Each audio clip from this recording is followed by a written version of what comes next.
रति सुख सारे गतमभिसारे रति सुख सारे गतमभिसारे मदन मनोहर वेशम.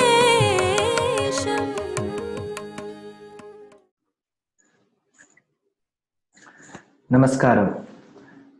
In this subject titled Critical Analysis of the Mahabharata, we have had the opportunity to discuss a variety of characters, beginning from Bhishma till Dhritarashtra, his sons, Pandu, his sons, Vidura, Drona, Draupadi, and so on.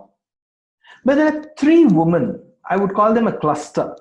Of course, Draupadi takes a majority stake in the womanhood of the Mahabharata, but we have three other women. Kunti, who's Draupadi's mother-in-law.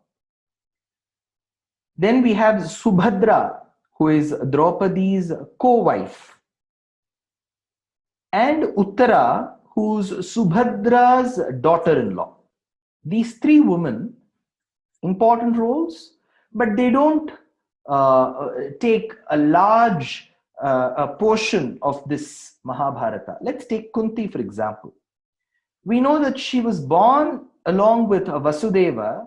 She was called Pritha, and later she was adopted by Kunti Bhoja Maharaja. Hence, she was renamed, rechristened to Kunti. Kunti comes across as a person who is very courageous. And at times her courage itself becomes her impediment.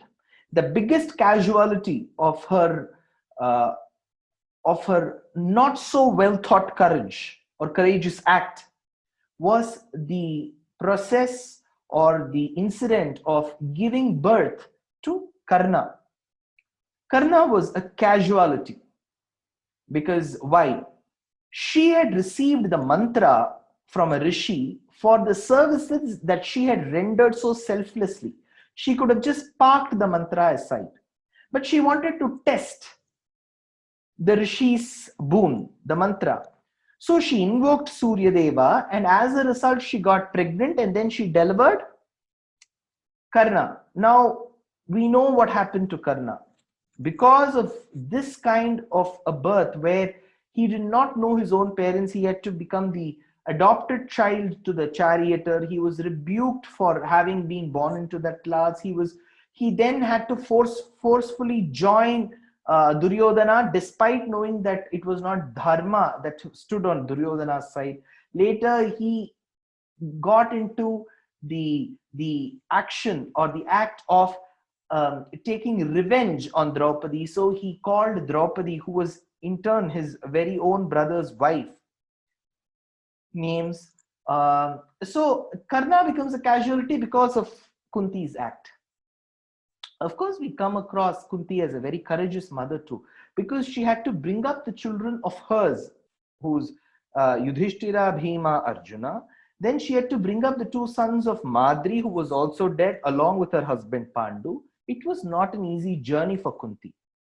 So becoming a widow at a very young age, she had to fight all odds, but she had to maintain a very good relationship with Dhritarashtra and Gandhari, despite knowing that he and his sons were the cause of all their problems and agony.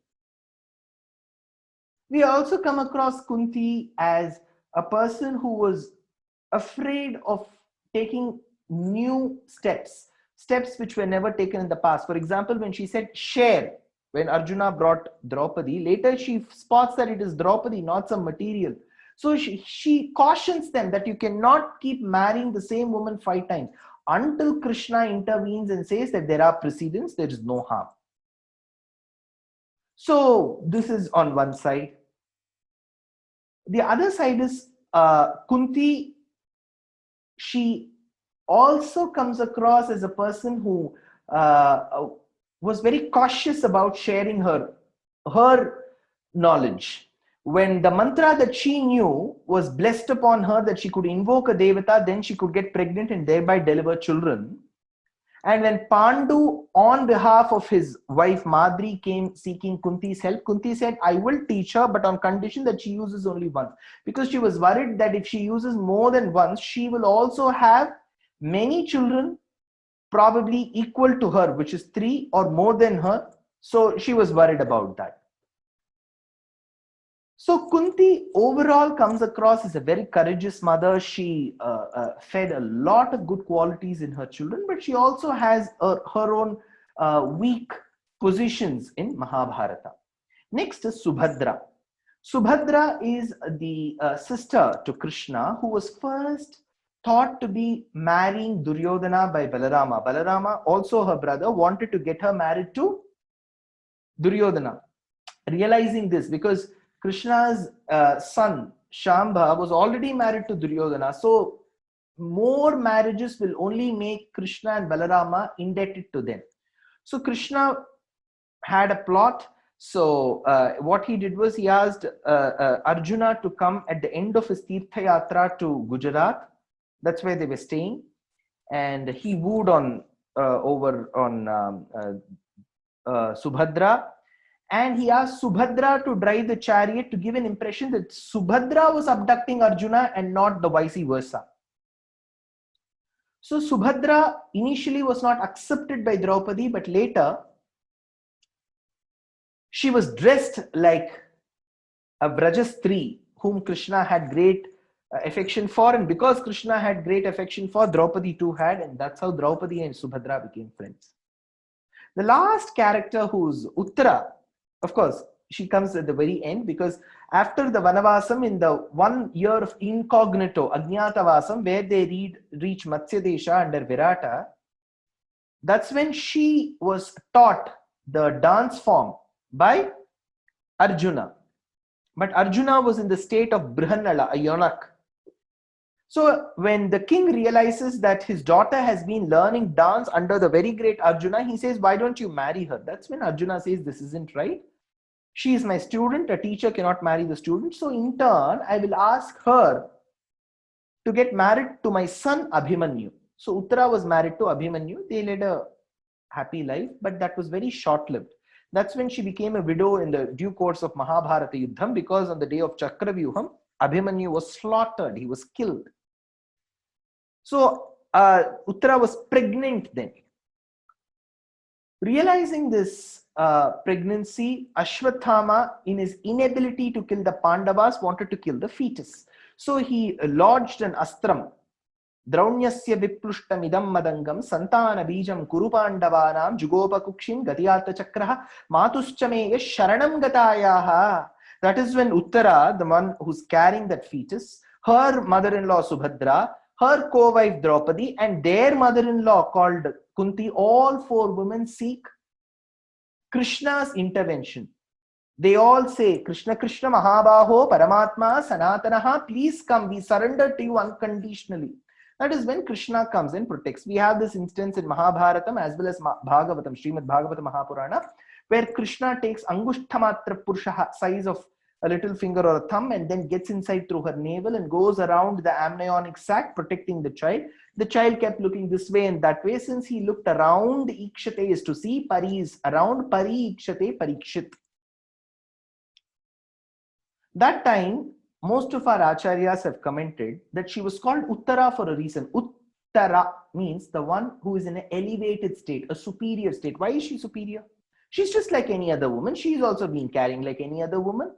But why is she so special? The acharyas have commented that it is a she who at one go carried the Bhagavan and the Bhagavata. She carried the Lord and his devotee. Because she carried the devotee Parikshit, because it is Parikshit later who listens to Srimad Bhagavata Mahapuranam in its entirety. Whatever is famous in this world, Bhagavata Mahapuranam owes its credit to Parikshit, a great devotee. So it has a great Bhagavatotama. Her womb housed a Bhagavatotama, a great devotee called Parikshit. And in order to protect Parikshit, the Lord entered, right? So the Lord also stayed in her womb. So Bhagavan also stayed in the womb as much as a Bhagavata. So since she's held the Lord and his devotee, unlike others, there are mothers like Aryamba, Totaramma, Kantimati, who gave birth to the best of devotees like Adi Shankara, Rāmānuja, and Vedanta Deshika. So those mothers are to be venerated. They carried the devotees. Devaki and Kaushalya carried the Lord as Rama and Krishna. Whereas Uttara carried the Lord and his devotee. Some mothers carried the Lord. A few other mothers carried the devotees. Uttara carried the mother and the Lord and the devotee. So she was in the elevated state, hence she's called Uttara. This is the explanation that a lot of acharyas give. So Uttara, again, very, very small a character. When I say small, her participation is very little. But she also holds a lot of respect because in turn we hold her as in the credit section of the courtesy, because we have had Mahābharatam and Bhāgavatam because of Parikshit and his son Janamejaya, because of this great mother called as Uttara. Narayanam namaskritya naranchaiva narottamam Devim Saraswatim Vyasam Tatojayam Udirayet Yogoshatam Kanakashringa Mayam Dadati Vipraya Veda Vidushecha Bahushutaya Punyamscha Bharata Katham Shunyamscha Nityam Tulyam Bhavati Tasya Chaiva. Mahabharata, the critical analysis of this beautiful epic, Itihasa for us, has been a journey. We have discussed Dhritarashtra, primarily his sons Duryodhana, Dushasana, their uncle Shakuni, his closest friend Karna. And on the other side, we have of course discussed Yudhishthira, Bhima, Arjuna. And besides, we have also discussed Bhishma, Drona and Vidura. If they are all held on one side, you can easily, comfortably, undoubtedly pit Draupadi on the other side.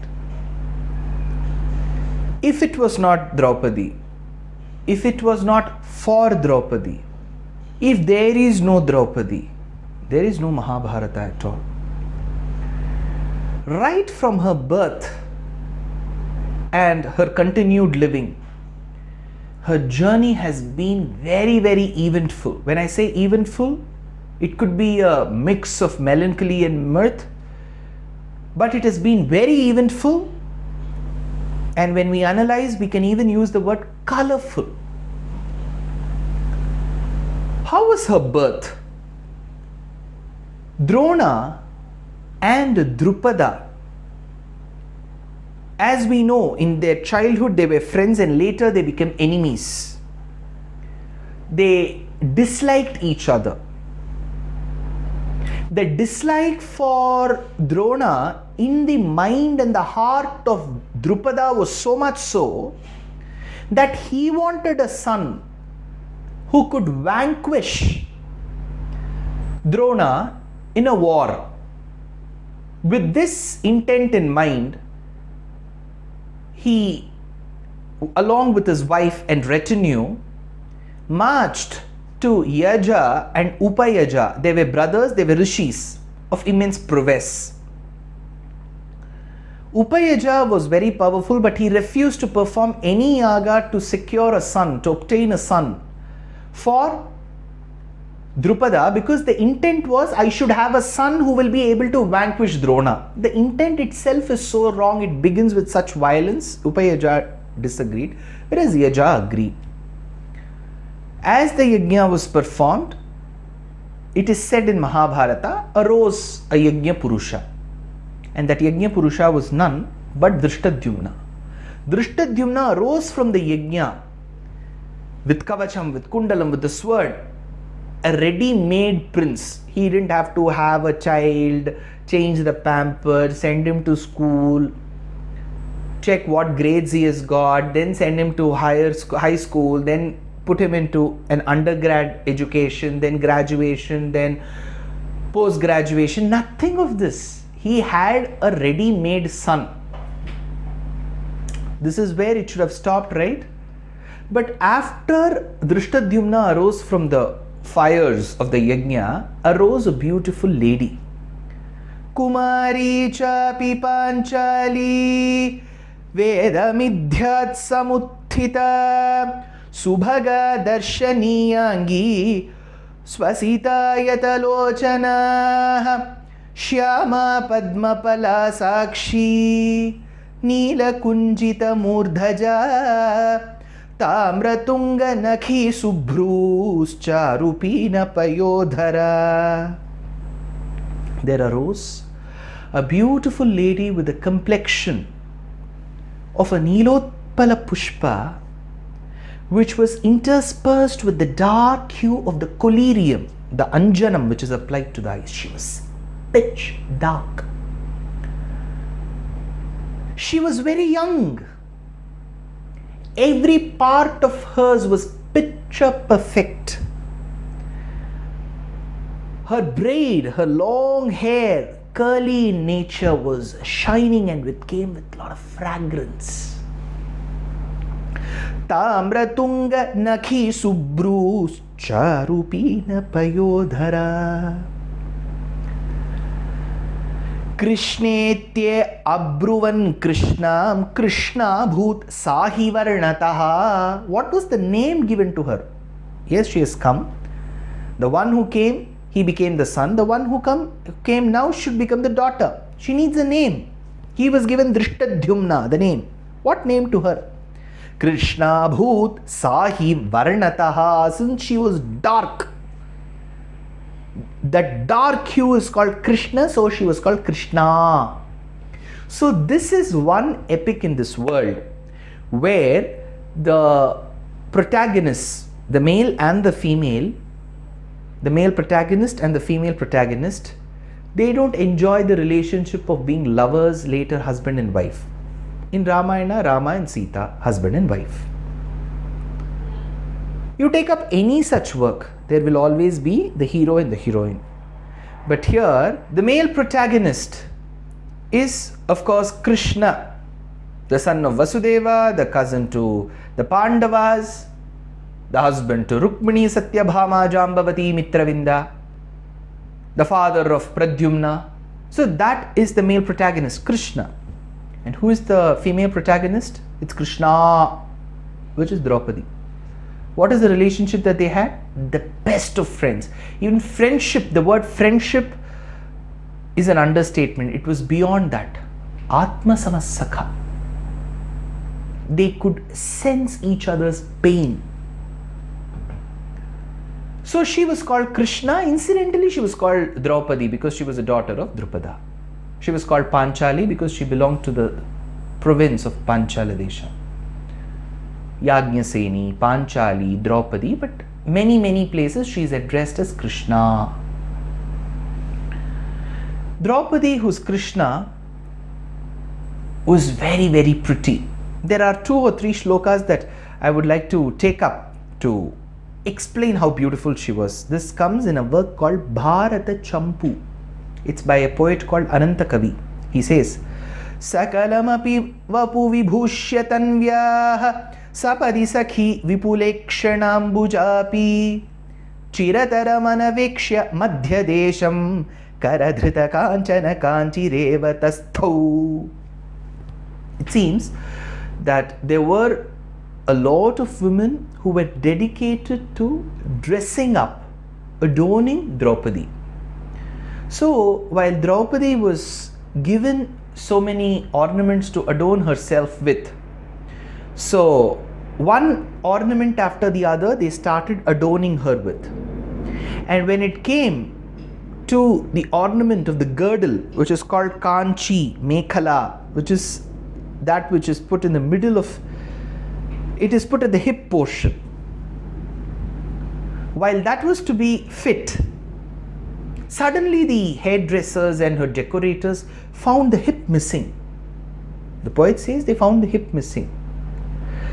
Then they were a bit confused. How can a human being exist without a hip? The upper torso, wouldn't it float in air? What will there be with just the lower torso with nothing like the hip that's connecting, bridging the 2 torsos, 2 parts of the body? Then they thought, no, in Brahma Srishti, in creation, there can never be something as wrong as this. So, a girdle, a mekhala, a kanchi is generally fit in the hip portion. We have finished adorning her upper torso. We know where the hip generally lies. Let's keep it there. I'm sure the hip will try to find the girdle around and adjust itself. So this is to indicate that the hip was so thin enough that it could even miss the human eyes. Because as per Samudrika Lakshana Shastram, for the men and especially the women, the hip should be as invisible as possible. There's another shloka which the poet says, Kanchi kalapamani bimbita parshvayoshit kausheya panktiravanaindra suta babhase avirbhavishya yadadhigoshti katini magnam vasashatam janadrushamiva suchayanti. He says that as the girdle was fit, there were many gems that studded the girdle. So as the women with a variety of costumes were standing around Draupadi, their reflections along with their colorful pieces of cloth was falling on to her gems in the girdle. It seems the moment she saw their reflections, she covered her hands on those gems because she thought their reflections will still stay along with their clothes. And the poet says maybe she foresaw that in the months or years to come, she may have to lose her clothing. She will be humiliated, and that's when she will need those clothes. This is all, of course, an exaggeration, the kind of creation that the poet uses. But this is how Draupadi has been the subject of poet's description. She was born of the fire for a certain reason. I did say that Drupada had the intention of getting a son who would vanquish Drona in a war. But in the past, when Arjuna had imprisoned him and taken him before Dronacharya, inadvertently Drupada started admiring Arjuna's dexterity, his skills in archery. It is then when Drupada developed a small desire. He thought, I wish I had a daughter whom I could have gotten her married to a man like Arjuna. But this was within him. He himself would have not cherished that many times or brought that to regurgitate. But Agni is called Jata Veda. Jateti Vedaha, Jata Vedaha. Agni is called Jata Veda because he can sense and realize what the practitioners or the kartas around him really want. So Agni could sense that Drupada wanted a daughter who could marry Arjuna. So Agni gave Draupadi, Panchali, Krishna to Yajnasena, who is Drupada Maharaja. So here, during her Swayamvaram, when the Brahmana comes and proves his valor, because nobody knew it was Arjuna, Drupada was happy that this man had proven his valor, but he was a bit skeptical. Oh, I thought my daughter is going to get married to Arjuna. He did not know it was actually Arjuna. So later, when she was escorted to the hermitage where Kunti stayed, and Drupada sent some of his spies to check on who they are, then he understands it's actually Arjuna. He was super impressed. Yajnasenasya kamastu pandavaya kiritine Krishnam dadyam iti sada na chaitad vivrunoti saha. And till this portion we have seen Draupadi or Krishna as a simple daughter who emerged from the fire, who was married to the fire. But in this process, if we have to be critical, if we think Draupadi could have acted in a slightly mature fashion, there is one place. When the Swayamvara was happening, Karna too was present. When Karna came and lifted the bow and was about to shoot the arrow, he was also a very talented Kshatriya. When he was to shoot the arrow at the eye of the revolving fish, Draupadi said, I will never want, even if he wins, I will never want to marry the man who has been raised as the son of a charioteer. he himself doesn't know whose real parents are. So this could have been absolutely avoided, because if Draupadi is proving herself to be very charitable in the later times, what immaturity prompted her to hurt another person of his birth amidst the audience? So this was absolutely wrong. Then Karna throws that bow and goes away. There's a shloka which says, Drishtva tutam Draupadi vakyamuchay jagadnaham varayami sutam samarshaha samprasamiksha suryam tatyaja karna spuritam danustat. Kunti, was she a good mother-in-law to Draupadi? The moment Kunti realizes that it is Draupadi whom Arjuna has brought, she admonishes her son that you shouldn't have treated her as an object. She is a human being, give respect to her. But of course, with the insistence of dharma, its nuances, Yudhishthira says she finally agrees that she can marry the 5 men. But again, there was a dilemma how to get them married, because mantras do not allow the same woman to be married to 5 men at one go. That is when Krishna comes and says she can, because she is shielded by fire. So every time she touches fire and comes back, it is a birth for her. So every time she comes, it's a birth. So we can get her married to each of the Pandavas every now and then. And if there was a question if there was a precedent to this act, then he says yes, there was a Pramlochana who was called Kamalalochana, who was married to 10 men. There was Jatila who was married to 7. Here Draupadi is going to get married to 5. So she was married. That is when Kunti blesses her. Yathendrani harihaye swaha chaiva vibhavaso rohini cha yatha some damayanti yatha nale yatha vaishravane bhadra vasishthe chapyarundhati yatha narayane lakshmis tatha tvam bhavabhartushu. It is a tradition in the Indian civilization to always invoke the blessings of certain successful people. For example, the child is going for an exam, the mother would say, like how Hanuman was successful in his mission, so should you be. When Rama went to the forest, Kaushalya said, like how Garuda was successful, so should you be. So there is always a comparison. When Sita was suffering at the hands of Ravana in Lanka, she says, Dino va rajya hino va yome bharta same guruhu. If I had ever treated my husband with such respect and such love and such reverence, like Yatha Surya Suvarchala, like how Suvarchala treats Surya, like how Lopamudra treats Agastya, like how Damayanti treats Nala, like how Sukanya treats Chavana, so should I, or I am also doing. Likewise, she says, Kunti tells, like how Shachi is for Indrani, who's called Shachi, is for Indra, Swaha is for Agni, Rohini is for Chandra, Damayanti is for Nala, like how it's Arundhati for Vasishtha, like how it's Lakshmi for Narayana, so should you be. She adds, look at the magnanimity of Kunti. She says, Draupadi, from my childhood, I did enjoy comforts, but after my marriage, I had to undergo a lot of problems. My husband died at a very young age. My co-wife too died, leaving her 2 children to my custody. I took these 5 children to the forest. They were all the palace was burnt. We have been running city after city, village after village. Lot of problems that I faced, Draupadi.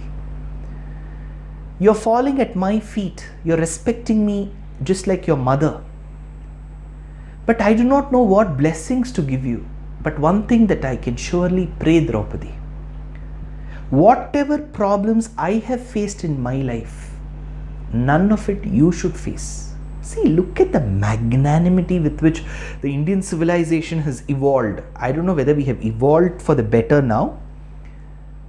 A character speaking with such high values in the times of Mahabharata is absolutely matchless and unparalleled. Kunti was such a mother-in-law.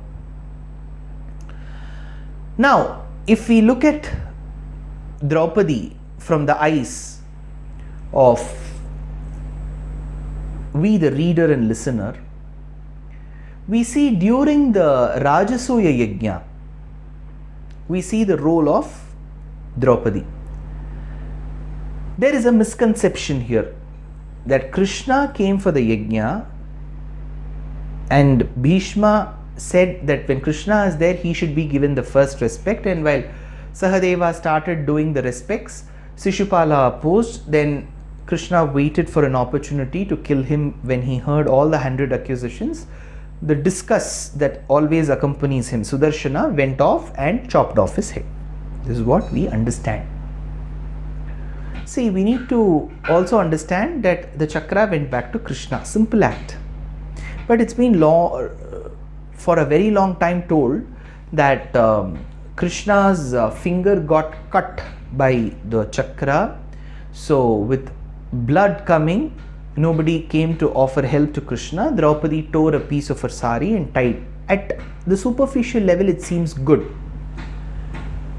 And they extend this so much so that they say that later when Draupadi was humiliated and she was stripped of her cloth, Krishna remembered what help she had offered and he sent hordes of saris to her. Yes, she gave, he gave. See, this is not found in Mahabharata. It's not as if Krishna was cut and then she tied. Why is this incident very illogical? Because we offer whatever little we can through our prayers, through our chanting, through our social service, through service to temples, to the Lord. We offer coconuts, we offer fruits, we offer prasad, everything. But this is none of it is what the Lord asked. Patram pushpam phalam toyam yome bhaktya prayachati. Krishna tells, give anything that you like out of love. So there's nothing specific. So we offer out of love. But telling that he has blessed me with this house because yesterday I made him laddus is absolutely, it's logically untenable. So imagine if Draupadi had not helped Krishna. Let's assume she had not helped Krishna. Then would Krishna have not supplied clothes to her? So even the amount of Karana Parampara, we just keep hearing such folk stories, should be avoided if it is absolutely against logic. So nothing of that happened. Sudarshana is always the companion to the Lord.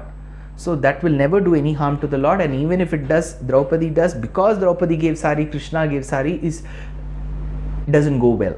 But nevertheless, here the point is, Draupadi, she is the friend of Krishna, the queen of that region. When Duryodhana falls on the floor, she laughs. And it is also said that she added a dialogue which goes like, see, you fall. That proves that you are the son of a blind man, because you don't see what's in front of you and you're falling. This is how blind people do. So you're proving. So this is attributed to Draupadi. Whether she said that or not, she laughed. At the superficial level, we may feel that it's okay to laugh. When somebody falls, maybe that's the instantaneous feeling. But to a person who has come of a certain heritage, legacy, and certain learning and understanding and tutelage, this was not expected of Draupadi. So this also was a major cause for the already jealous, greedy, uncivilized, barbaric Duryodhana to get into the vengeance mode. So Draupadi did act like how she acted against Karna during Swayamvara, she did act against Duryodhana here. She herself inadvertently sowed seeds of her destruction or her agony. This was enough for Duryodhana to get instigated, provoked, and he wanted to insult the Pandavas. That is when he asked them to come on for a game of dice, and Yudhishthira agreed. Shakuni played on behalf of the Kauravas, and there it was Yudhishthira. Draupadi knew that they were playing, but she was unaware of all the repercussions that would happen, and she wasn't present in the assembly for one reason, that probably in those days assemblies were largely male dominated, and second, she was in her periods. We know that through many shlokas. There is one shloka where Yudhishthira tells, Ekavastratvadhonivi rodamana rajaswala sabhamagamya panchali shvashurasya grato bhava. Ekavastratvadhonivi rodamana rajaswala.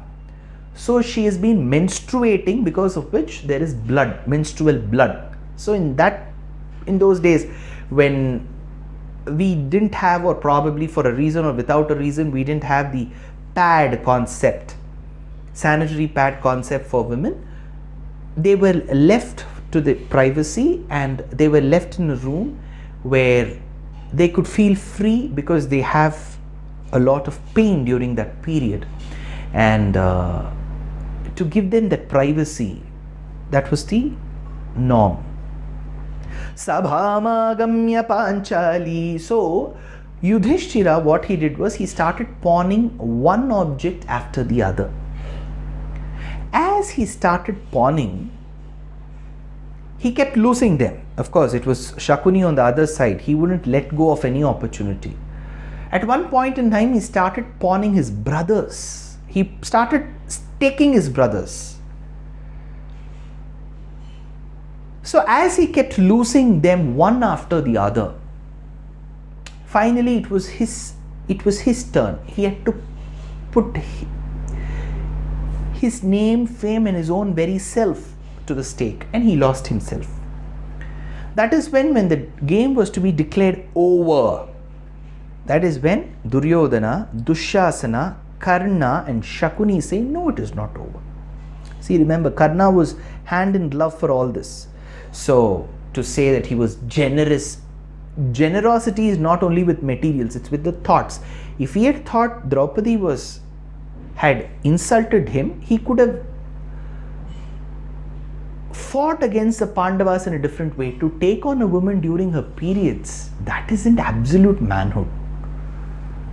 So he, along with Shakuni, he along with Duryodhana, Dushyasana, they all said, no, there is still somebody left on your side. Yudhishthira asked, whom? It is Draupadi. The entire Sabha was confused. Put her into stake. Yudhishthira didn't even think twice, he staked. And she was also lost. And that is when Pratikramin, one of the messengers, is sent from Duryodhana's side to bring Panchali. Draupadi was very logical, like how Sita was. You can equate Sita and Draupadi in many ways. Draupadi said, did Yudhishthira lose himself first and then pawn him, or he pawned me and then lost himself? Pratikramin was unsure. He came and asked Duryodhana. Duryodhana said, how dare that slave lady ask questions? Dushyasana, you go get her. So Dushyasana goes and drags her despite her resistance. He catches her by her braid and pulls her. Blood is strewn on the floor. She comes to the Sabha, questions. She fights till her very end. Like how the elephant, which we listen in Gajendra Moksha, fought to get itself relieved from the jaws of the crocodile. Here she did try defending herself, and she asked every possible question to Dhritarashtra, to Bhishma, to Drona, to Kripa, to Vidura, and even one of the brothers of Duryodhana called Vikarna came in support of her and said this is wrong. But absolutely Duryodhana was dominating the entire show. He said, see, she is my slave after all. How does it matter if she is draped in a sari, a single piece of cloth, or even without it? I would like to see her naked. This was atrocious, ridiculous, beyond barbarism, beyond what was expected of a basic Kshatriya. Not one came to her defense. See, she could have still pleaded to the Pandavas. She did not have one, not two, not three. She had 5 husbands, all of them the best of the warriors. They all hung their heads in shame. This is when she remembered what Vasishtha had once told her. ज्ञातं मया वसिष्ठेन पुरा गीतं महात्मना महत्याप्ति संप्राप्ते स्मर्तव्यो भगवान् हरिः. She remembered Hari. Vasishtha said, when times of calamity, catastrophe strikes you, and when you know that nobody, even your own self, can help you, think of Hari, think of Krishna. He will come and help you. At that point in time, all her efforts in holding her piece of cloth goes away. She says, I am surrendering to you, Krishna. ध्येयः सदा सवितृमण्डल मध्यवर्ती नारायण सरसिजासन सन्निविष्ट केयूरवान् मकर कुण्डलवन् किरीटी हारी हिरण्मय Vapu धृत शङ्खचक्रः Shri Dwarka निलयाच्युत Govind Pundarikaksha रक्षमां शरणागतम्. She puts her hands together. Every word of her verse on Sharanagati is a lesson for us. She was telling Krishna, Shankha Chakra Gada Panihi, you keep carrying these weapons like Shankham, Chakram, Gada. You say that is Sudarshana, this is Manjita, this is Gaumodaki, this is Nandakam, this is Sharangam. What is the use of all such weapons when you cannot protect your best friend, your best devotee? Dwaraka Nilaya. You built your own capital, you have your entire army there, you're living your own world. They call you Dwarakadish. But what is the use when you cannot protect your friend? Achyuta, the one who never betrays, the one who believes in you. Achyuta. Govinda, you protected those cows and calves in Gokulam and Vrindavanam. People say you protected them from the torrential rains that Indra had caused by lifting the mountain of Govardhana. All that is fine. Treat me like a cow. Come and protect me, Govinda. Pundarikaksha. People say that you are very strong, but I see you as an epitome of modesty, humility and love. Look at your eyes. They are like the blossoming lotus. Vedās say that Parabrahman has lotus-like eyes. You have lotus-like eyes, Krishna. You are omniscient. You are omnipresent. Even if you are now in Dwaraka, you can still come and help me. Even if you who holds the name Krishna is elsewhere, your name Krishna is here. Nami is elsewhere. Nama is here. Dwaraka Nilayachyuta Govinda Pundarikaksha. I cannot fight my case anymore, Krishna. There is nobody to speak for me. Rakshamam Sharanagatam. I come and seek your intervention, Krishna. That's when Krishna was not there. It was a never-ending sari. So this one instance was the finished story of the Kauravas. Gandhari comes and pleads. She tells Dhritarashtra, what are you doing? What have you done to the daughter-in-law? You have dug the grave for our very own sons. Give them this kingdom back. Give them Pandavas. Relieve them of slavery. He does that. Then why do they have to go to the forest? Now Draupadi is a strong woman. She comes. She brings all her husbands. She relieves them from the slavery, from the clutches of Duryodhana. Brings them to her apartment and says, I am ashamed to have been married to you all. You again called Shakuni for a game of dice. This time you call. Yudhishthira, you summon. You play. Yudhishthira said, I will lose. You should lose. For all that we have undergone, the humiliation, the ill treatment, we must do prayaschittam. We should sit, meditate, come with prowess, with tapasya and hit them back. For that we need to go to the forest. We cannot live in these riches. I cannot enjoy these riches anymore. Let us move to the forest. And that is when they go to the forest. In the forest, Krishna comes after a long time and meets Draupadi. That is when she says, Stri dharmini vepamana shonitena samukshita ekavastra vikrishtasmi dukkhita kuru samsadi chaturbhikkaranai krishnatvaya rakshyami nityashaha sambandhat gauravat sakhyat prabhutvenaiva Keshava. Hey Keshava, you were not there. Of course, your grace was there that protected me. Not one person came and defended for me, Krishna. What royal birth do people keep commenting about me? Even for an animal there are protectors. Who am I? Nobody protected me. That dog pulled me in the court with this hair. Will I ever adorn this hair? I need the blood, Krishna, of that man. She was very vengeful. And Krishna said, see, I can understand your feelings, Draupadi. I will work towards the destruction of those people who have humiliated you. Take this as a promise from me. Later we come across Draupadi as also a person who's been often kidnapped. Jayadratha kidnaps her. Later, after the Yuddham, we see that the blood of Dushasana was brought, and that was smeared by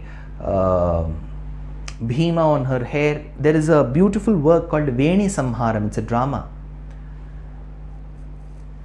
So we see Draupadi quenching her thirst for vengeance through this act. Then she of course ties it up. There is one instance, she produced 5 sons through the 5 Pandavas. In the thought of killing the 5 Pandavas, in Sauptantika Parva, in Mahabharata, Ashwathama, the son of Drona, happens to kill the 5 sons born of the 5 Pandavas through Draupadi. So the next morning, Draupadi is surprised to find the 5 sons dead. In the pursuit of finding who is the cause, they find Ashwathama, and while Ashwathama was dragged to be beheaded, you know what Draupadi says? She says, don't kill him. See, he has committed a heinous crime, unforgivable, unpardonable. I will not forgive him. But don't kill him, because, hey Pandavas, my husbands, he is your Guru's son. You will all incur the sin of killing your Guru's son. Don't do it. Let's leave him. Forgiving him will be his biggest failure in life. On the other hand, when we look at her relationship with 2 other women, Subhadra was Krishna, that is Draupadi's best friend, Krishna, Lord Sri Krishna's sister. At the end of the Tirtha Yatra, Arjuna marries her, whom Subhadra, because Krishna thought only if Arjuna is related to me, becomes a relation to me, will I be able to offer some help to him during the forthcoming war. So he asks Subhadra to drive the chariot and Arjuna to sit behind to tell the people it's not Arjuna who's abducting Subhadra, it is Subhadra who's abducting Arjuna. They come. And when Draupadi realizes that Arjuna had married Subhadra, despite knowing she's Krishna's sister, she was very upset. So that is when Arjuna hatches a plan. He tells Subhadra, you don't go in this royal attire, go in the attire of a Gopika Stri. Because the moment you go in that attire, Draupadi will be reminded of Krishna, her best friend Krishna, in you. So she'll forgive you. So her initial relationship with Subhadra was a bit hunky-dory, or probably you can take it, was not that strong. But later she developed a very good bonding with Subhadra and of course her son Abhimanyu. Abhimanyu was married to Uttara Kumari, who was a student of Arjuna, and she was pregnant during the Mahabharata war, and as Abhimanyu was dead in the Chakravyuha, the child who will be born will be a posthumous child. The child is not going to see the father. So when Ashwathama had realized that he had by mistake killed the 5 sons of Draupadi and not the 5 Pandavas, he could have asked for forgiveness. Instead, he thought, let me continue this holocaust, this massacre, and he aimed an astra that would kill the fetus of Uttara. That is when Uttara, the mother who's carrying the fetus, her mother-in-law Subhadra, Subhadra's co-wife Draupadi and Subhadra's mother-in-law Kunti, all the 4 women perform Sharanagati to Krishna. Krishna Mahabaho Paramatma Sanatanaha. That is when Krishna, agreeing to their proposal, assumes a small size, diminutive size, gets inside through the umbilical cord and goes around the fetus in the amniotic sac. So this child who is born is Parikshit. So this Parikshit later becomes the reason for Shukha Brahmam to narrate the entire Bhagavatam that was compiled by Vyasacharya. So Draupadi, from the start, for the birth till the death of her sons, it was a very vengeful war. Everybody had some animosity against each other. She too had her own areas of immaturity.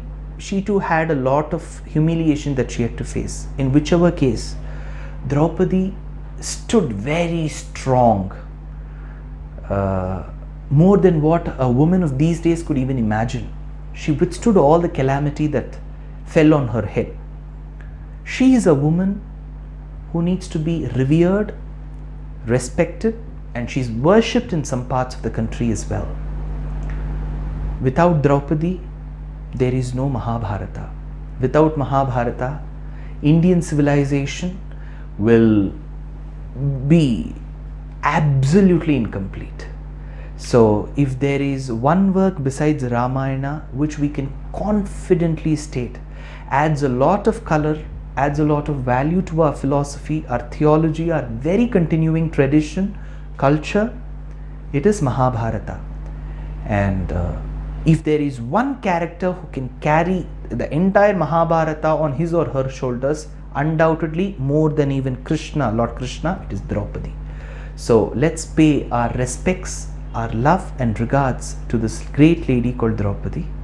And here we come to the close of this beautiful subject, which has been titled Critical Analysis of the Mahābhārata.